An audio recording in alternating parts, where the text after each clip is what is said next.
Well, good morning once again, FOC, and everyone that is listening to this message. Welcome to the Fellowship of Christ. It is Easter Sunday today. Historically, Easter Sunday is the day that Jesus Christ rose from the dead. And that is the reason for us to celebrate Easter. And with the resurrection of Jesus Christ, can I say this? That there is one more chapter to complete this destiny, this eternity. That is, Jesus Christ will return. But pending his return, the world and the circumstances around us will have changes, signs that will tell of his return. Today, Easter in Australia, in Sydney, and all parts of the world is not Easter as usual. It is not Easter as usual. As I speak, the church has no one except myself and Catherine. But thank God the Lord is here with us, because his word says, when 2 or 3 are gathered in his name, he's in our midst. It is not business as usual. When I woke up this morning, and in fact from the beginning of this year, it's not business as usual.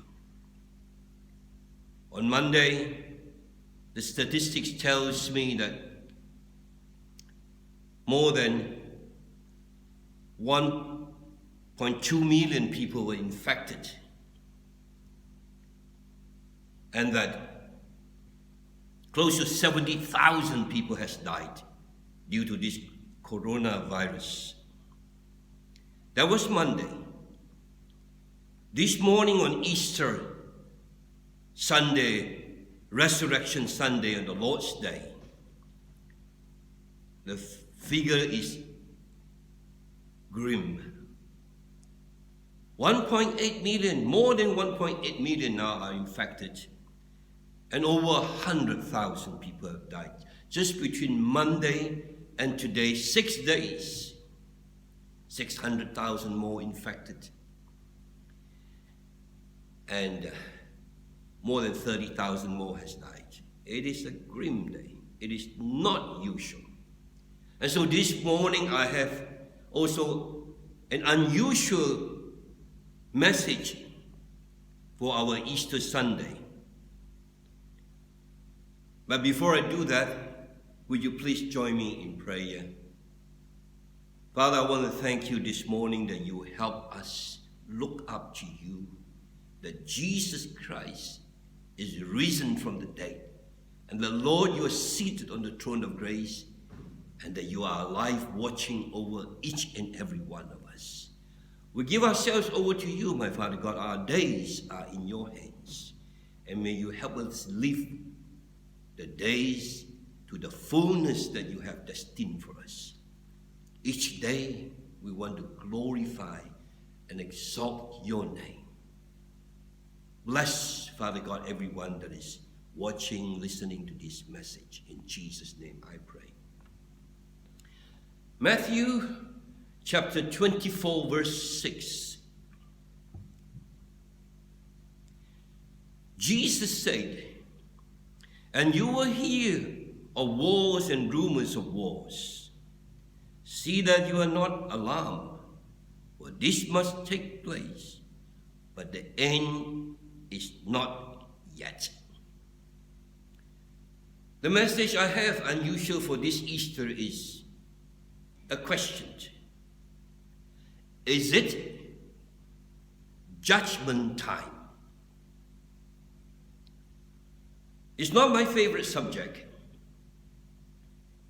In fact, I don't quite like this topic, not because I have any reason to dislike it, except that it is a heavy subject.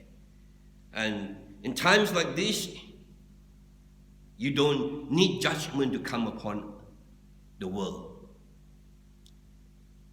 But when you consider how grim the situation is in this world, the BBC, in one of the reports, the newsreader made a statement. The world is waking up to fear of disease and of the economic crisis. It's a grim day, not an age of called golden era, a grim day. I want to ask this question because I want to know what is happening. What is God saying to us in such times?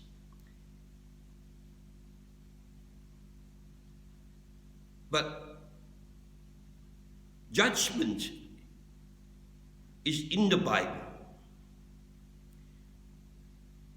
Judgment will come. In fact, judgment will come beginning with the household of God. But before judgment comes, there are many signs telling us. Is it judgment time now? Are we listening? When it comes to the judgment of God, I want to make 3 important points first. Number 1, that is, God created us for good. When He created the world, He said it was good. When He created the skies, He says it was good. When the seas were stocked with marine life, it was good. When He made men and women, He said it was very good. So, God did not create us for destruction. Second point I want to say this. Sin came in, and sin is a can of worms. The agenda of Satan to destroy the creation of God. And whether we like this word sin for whatever religious or non-religious reason, sin is the root cause of humanity's downfall from grace. Separated from God, and the consequence of all our miseries. The third point I want to mention when it comes to judgment is this. There is a tipping point when destruction will visit humanity. In Genesis chapter 6 verse 5, in the time of Noah, the Lord saw that the wickedness of man was great in the earth, that every intention of the thoughts of his heart was only evil continually. Then in Genesis chapter 11, after the flood, in verse 4, the people now have grown and they are well equipped. And verse 4 says, reveal that they said to each other, come, let us build ourselves a city and a tower with its top in the heavens, and let us make a name for ourselves, lest we be dispersed over the face of the whole earth. The tipping point for destruction is when evil and godlessness increase. And judgment will come. It has happened before, and it will happen again. I don't know when, but it will happen again. It's not a pleasant thing to say. But are we listening to the cautions, to the warnings that the Bible has teached for us? I want you to listen to what Jesus said before the end will come. The end will come, a condition has to be fulfilled. Matthew chapter 4 verse 14 says this, and this gospel of the kingdom will be proclaimed throughout the whole world as a testimony to all nations, and then the end will come. I believe the end will come as is spoken in scriptures. But for me, my own personal understanding is that not only the gospel is to be preached to all the nations, but it will be preached with an invitation to everyone, every ethnic group, to receive the testimony or to reject the testimony. Today, the gospel is being preached in many languages, practically to all nations. But the world must come to a point where they either reject or receive. And I think that's when the end will come. There will be a fallout for this. But pending the fallout, there will be signs and wonders, there will be signs and circumstances and drastic things happening, heading towards the end. Now I want to bring you to Matthew chapter 24, the whole chapter. I need you to follow with me. The Gospel of Matthew chapter 24 in context was a prophecy concerning the fall of Jerusalem and the fall and the destruction of the temple. Years after Jesus had risen from the dead, in the time of the disciples still alive, they saw that. But there are instructions and insights, I believe, that can give us clarity in the time that we live today, in this corona crisis day. The opening verses tells us this, that when the disciples pointed to the temple, Jesus said to them, "You see all these things, do you not? Truly I say to you, there will not be left here one stone upon another that will not be thrown down." Jerusalem was destroyed. But for us, in our day, our churches, as in Australia and in many places, are not destroyed. Yes, there are countries, there are countries where communities are so anti-Christian that they will destroy they are destroying churches, and they even cause the death and kill Christians and pastors especially. But I'm talking about the situation today overall the world. What is God saying to us here? That the temple will be thrown down, the buildings will be thrown down. Today, as I speak, mega churches with buildings bigger than football stadiums that hold by the 30, 40,000, even 100,000, it's empty. It's practically saying churches will be thrown down. Not that churches will be broken up, but churches are being shut down, whether you like it or not. So we have video streaming. We have YouTube, thank God for that you are listening to this. It's never the same, isn't it? The fellowship that we need. Shut down.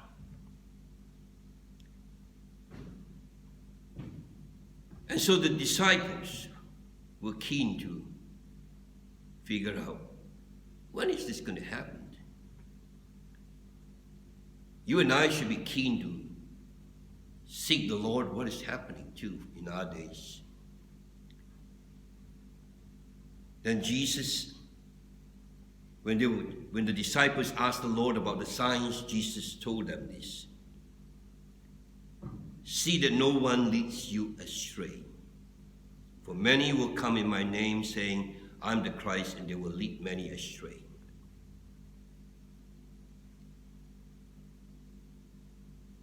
Is it judgment time?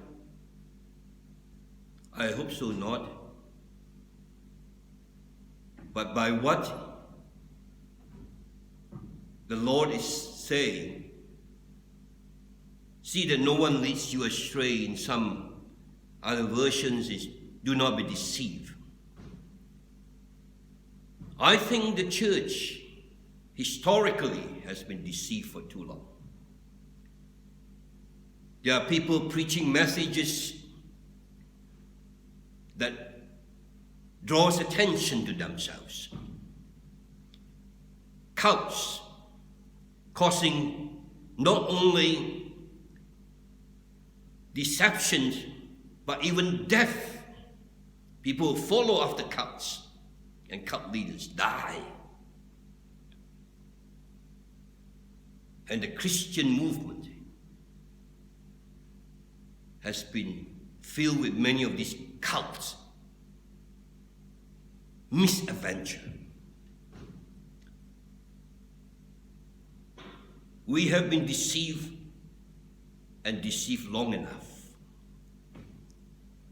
In a way, it seems like a good thing that the churches are shut down, no one could come, because then the Lord has put his people back at home, away from those humbug preachers who are still preaching. But I want to speak the word according to Jesus, that you might get some clarity. It's all right to be at home. Keep your heart with God.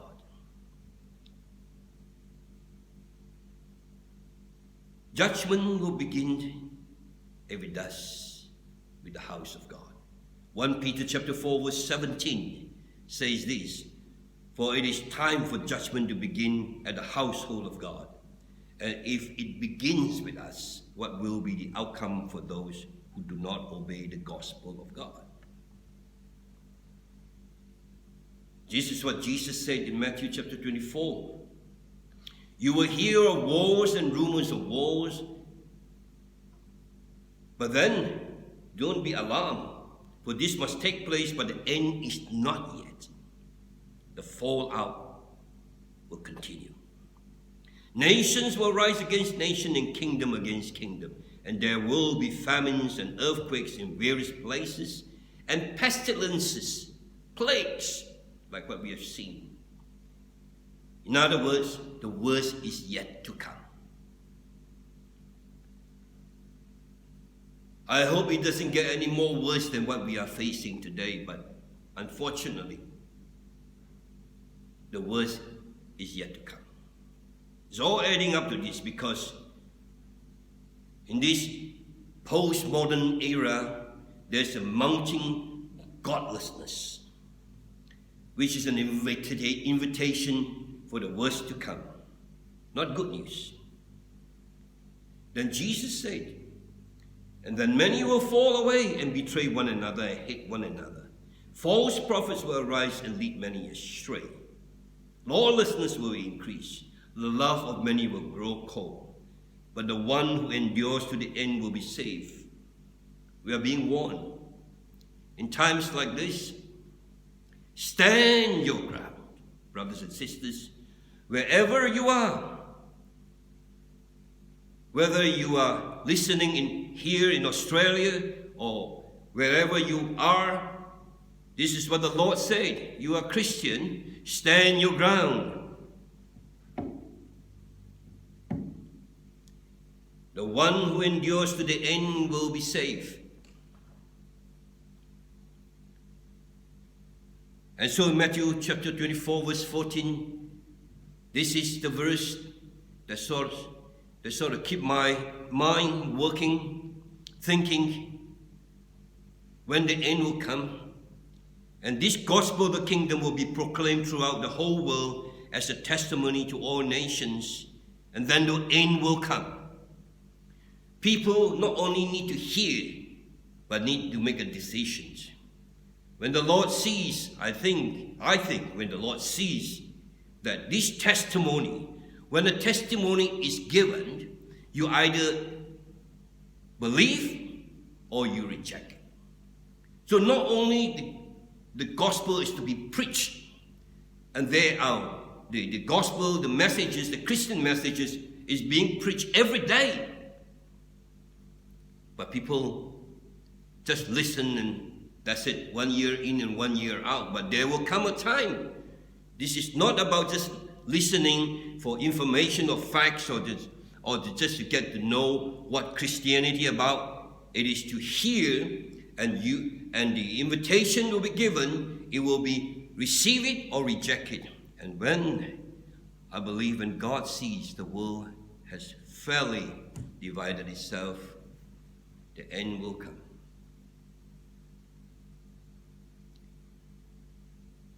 Then this part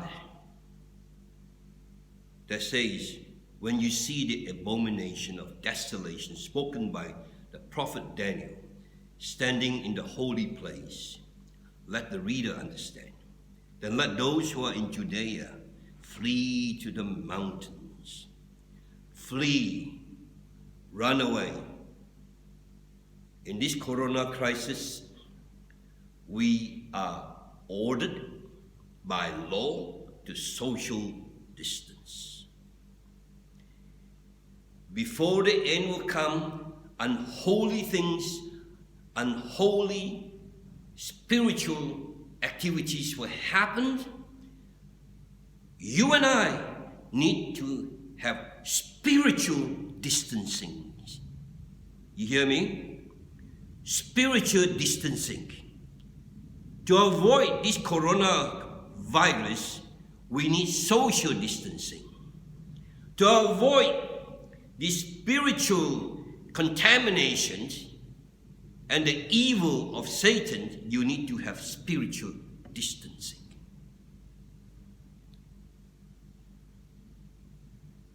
And Jesus said there will be a time of great tribulations,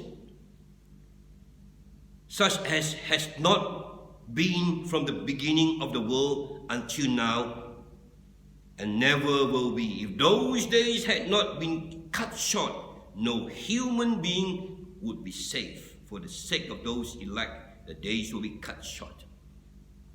Just when everything is helpless, hopeless, desperate, God will intervene. God will cut short those days. I pray, even as I think about the situation we are in, I pray for the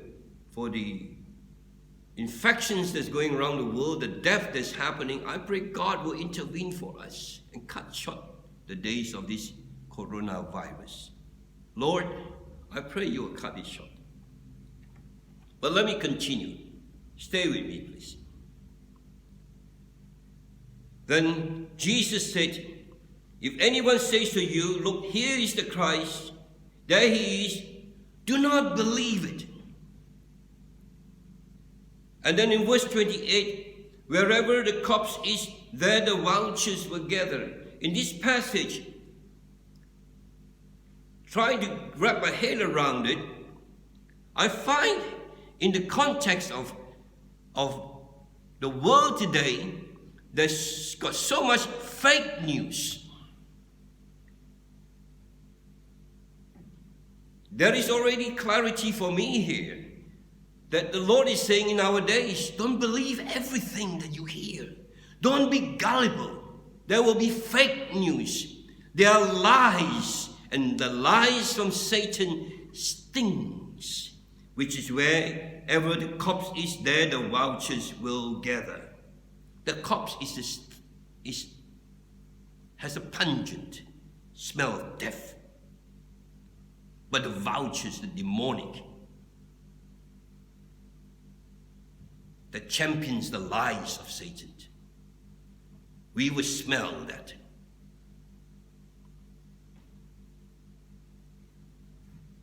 Up to this point now, it's building to this day that the Lord will possibly return.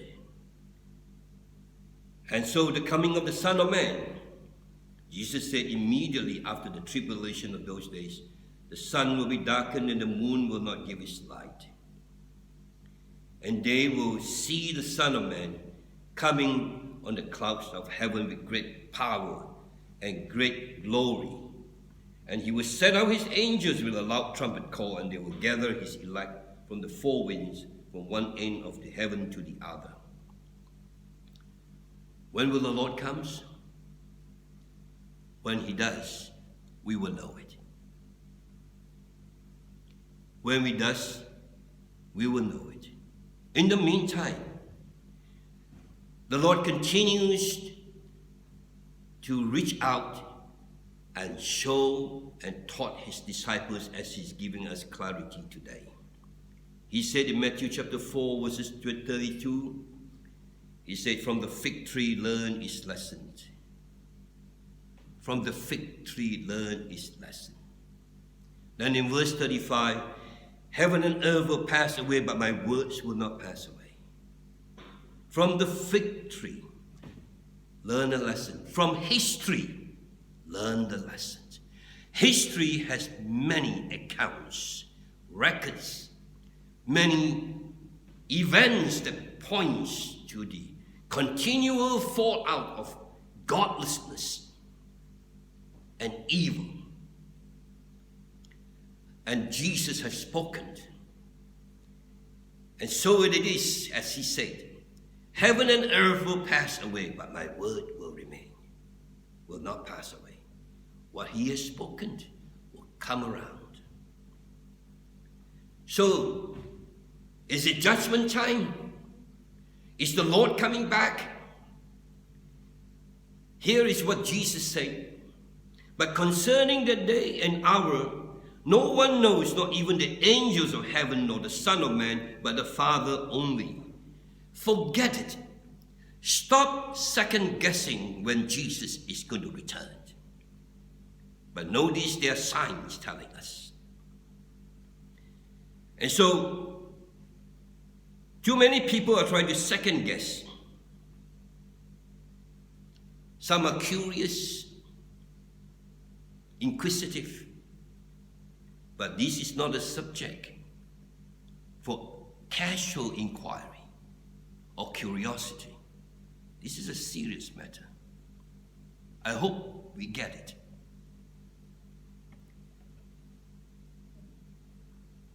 There are signs pointing to us. Judgment is beginning. And God is telling us how we should live. Stand your ground. Don't be gullible. They are fake news. Not only you learn social distancing, you need to learn spiritual distancing. So what do we do from here? And so as Jesus wound up this passage, these end time issues, he said, he told the story of two men in the field and said, one will be taken away, one is left. And he said, stay awake. You do not know on what day your Lord is coming. But be ready, for the Son of Man is coming at an hour you do not know. It is saying to us, live like the Lord will come anytime. And it may well be sooner than you think. And so the final words, when Jesus described to the disciples about the faithful and wise servant whom his master has set over his household, and you will read it, you will see that there's a wise servant and there is the wicked servant. The wise servant kept his place with the Lord. The wicked servant began to mistreat others. And the Lord said that the master of the servant will come on a day when he does not expect him, and an hour he does not know, and will cut him in pieces and put him with the hypocrites. In that place there will be weeping and gnashing of teeth. The final word is servants. If you are in the ministry, you are a servant. If you are a Christian, You learn to serve. We live to serve the Lord because we love Him. Out of love. We don't serve out of our being compelled, our being forced to. We are not slaves like that. It is out of our passion and love for Him. So this is the last word. And no one in ministry can afford to be casual or smug and I've done good, I don't think so. For me, each day, I remind myself, and the Lord forgives me too, for failures that I have in my life. Even now, even right now, I don't consider myself in any way. We are all imperfect. But may the Lord help us. So let me conclude this message. Is it judgment time? The signs say so. Is the world coming to the end? Not until the gospel is heard and everyone given the choice to receive Him or reject Him. Then the end will come. And when it does, we will know it. Until then, be prepared, be ready, be faithful and wise as a servant unto the Lord. And may God bless the reading, the preaching of His word, and may God bless each and every one of us today and every day until we meet again. God bless you.